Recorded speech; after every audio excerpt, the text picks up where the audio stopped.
Good afternoon and welcome to the Midday News. Here's what we have in the bulletin.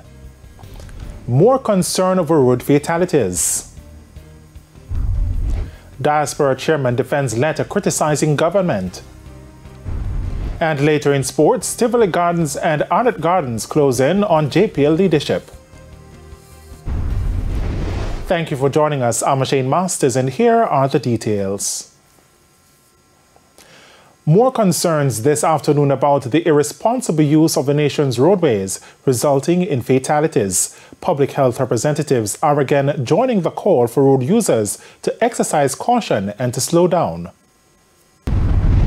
Road fatalities continue to be a major challenge for the government to control. This as motorists continue to disobey speed limits and participate in illegal road races. According to data from the National Road Safety Council, there has been a decline in the number of road crashes, but of concern now is the number of people dying from crashes. The latest data show that so far this year, there have been 417 deaths. One of the major thoroughfares responsible for a number of deaths is located in St. Anne. That road stretches from Prairie to Runaway Bay. It was the scene of two fatal crashes on Sunday night, one which led to the death of a police constable. CEO of the St. Anne's Bay Regional Hospital, Dennis Morgan, like representatives of other state agencies, is appealing for motorists to slow down. But not only that. It is not enough to just say, to tell people to drive carefully.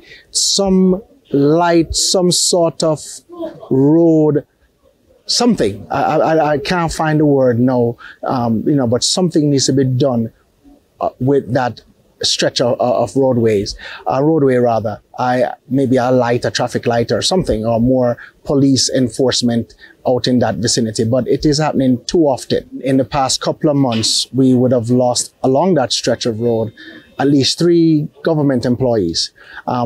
One from our health department, and another, I think, a soldier a couple of weeks ago, and now a police officer.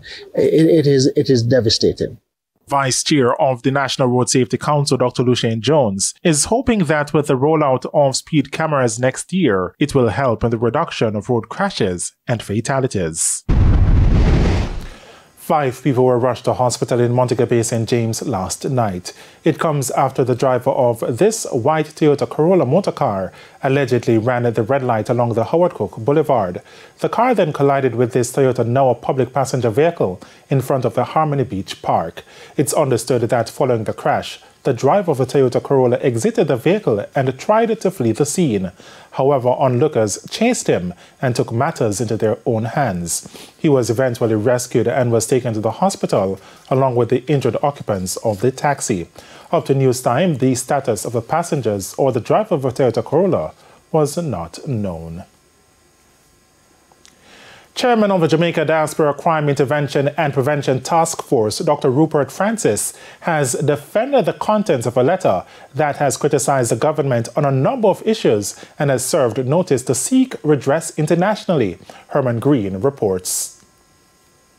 The letter, dated December 27 and sent to Jamaica's ambassador to the United States, Audrey Marks, outlines grave concerns with the increasing state of public corruption in Jamaica, the high level of violent crimes, failure to provide promised service delivery, unfilled promises to the diaspora regarding its involvement in the political process, and the legal defense that diaspora members do not have standing to sue the government. Dr. Francis says the letter penned on behalf of concerned Jamaicans living in Jamaica and the diaspora is a call to action. However, the document, which has been widely circulated on social media, indicating a plan to engage the country's international partners to seek redress for inaction on the grievances, is getting pushback from some members of the diaspora. Speaking with the Gleaner, elected representative for UK South of the Global Jamaica Council, Nathaniel Peat, says it undermines efforts to solicit investments. Dr. Francis, while supporting the dissenting voice, expressed disagreement with the position. I respect his views, but I do not agree that it is a hindrance to any investment coming in Jamaica. If we want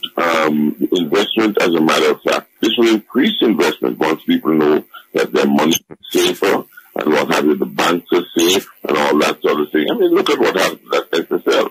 It's a disgrace, and nobody has done anything really about it.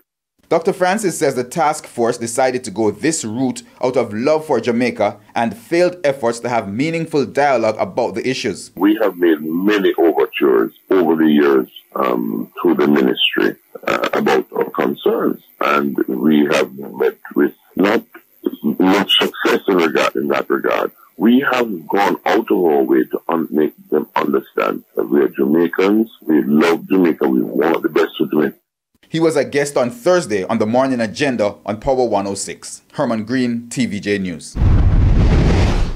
The opposition spokesman on health says there could be a serious bed shortage crisis with the ongoing flu season.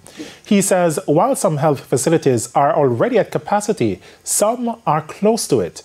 Dr.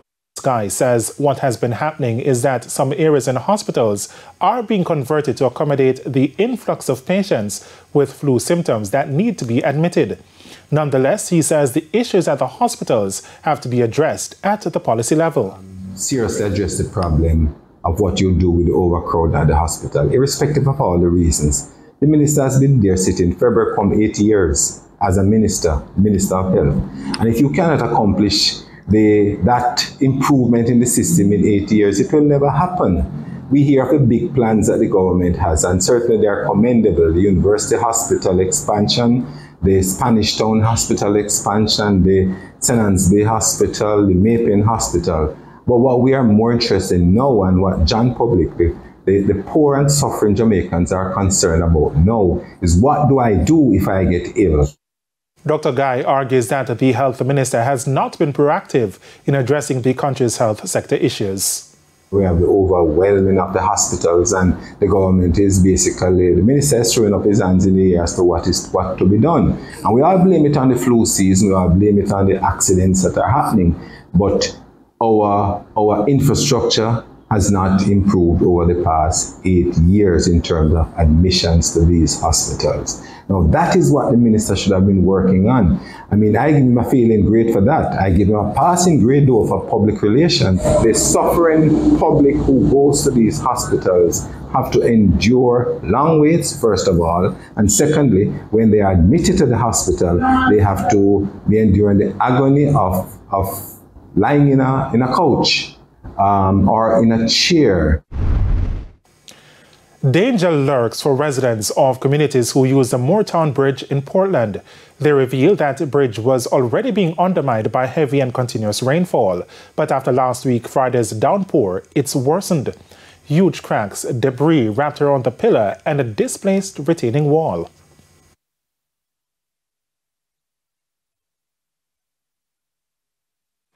The footing of the retaining wall completely washed out. So the wall hanging. It's a total disaster. And whatever happened there need urgent attention. The residents are calling on the authorities to immediately intervene. The bridge is also frequently used by trucks transporting construction material. The bridge is very important, you know, because if you have a drive across, carry goods across here, because we sell gas across the bridge, cooking gas, so I have to transport it across the bridge. So without the bridge, we can't come across. We have to stop out the road and carry them across, like what we used to the first time before the bridge. Now that the bridge is there, we can just drive across with them. Just drive the truck across straight with them. So we can't afford for the bridge to available. Okay, there'll be a lot bigger pool for destruction to be. We're calling on the NWA, you know, that somebody from their department has visited already, but we're basically expecting that some kind of stop order and some urgent repair be done to this bridge, because I am certainly not going to be driving on this bridge anymore from what I saw underneath the bridge.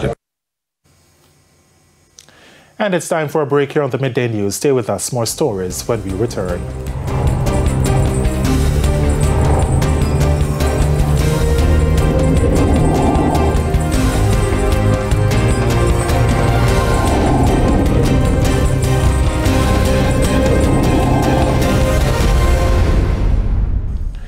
Welcome back to the Midday News. Placard-bearing residents and downed trees. It's a practice of Jamaicans when demonstrating about the Proby Road conditions But this morning, that was not the case.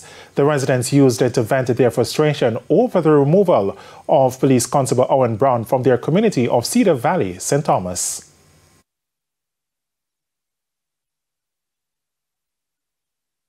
I don't think Mr. Brown should leave Cedar Valley because he's a good officer. He helps so many people in the community. He helps if you have a dead to bury and you don't have the money, you go to Mr. Brown. Mr. Brown asks other people to help. Mr. Brown is one of the greatest police Cedar Valley has ever had. We cannot lose Brown to go anywhere. Brown cannot move from Cedar Valley. Brown buried 3 dead here. Help us. Brown are the only police that do foot patrol. No service vehicles here, and Mr. Brown alone. Any hours of the night, anywhere he is, we call him phone and we get him. Brown cannot leave Cedar Valley. The leadership of the St. Thomas Police says while they understand the concerns of the community, they have to do what's in the interest of the police division. Hence, Constable Brown will be moved to Trinityville. They, however, promise that a meeting will be held with the residents to further explain the decision.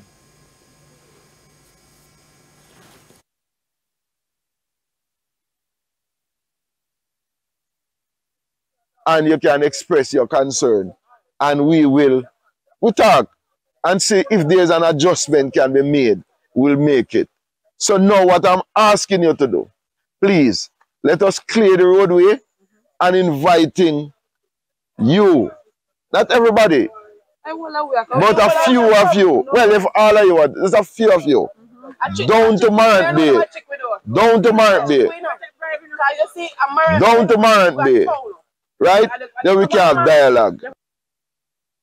Subsequently cleared. And it's now time for the Business Minute. Export from Latin America and the Caribbean fell by almost 3% for the first 6 months of 2023. The Inter-American Development Bank's recently published Trade and Integration Monitor 2023 showed that while the region's exports recovered after the pandemic, they have since weakened faster than expected. The value of the region's goods exports grew by 2.7% for the first half of the year versus a similar period in 2022. That's compared to the 28% full-year growth in 2021 and the 17% for 2022. The IDB says this decline is due to a 4.7% fall in prices and more moderate growth in export volumes than the previous year. The region's growth in export volumes was primarily driven by Brazil and Mexico, whereas volumes contracted in several other countries. Further afield, Apple's latest smartwatches can resume being sold in the US after the tech company filed an emergency appeal with authorities. Sales of the Series 9 and Ultra 2 watches had been halted in the US over a patent row. Now, the US's trade body had barred imports and sales of Apple Watches with technology for reading blood oxygen levels. Device maker Massimo had accused Apple of poaching its staff and technology. And that's it for the Business Minute. Time now for the Darlington will have your midday sports report.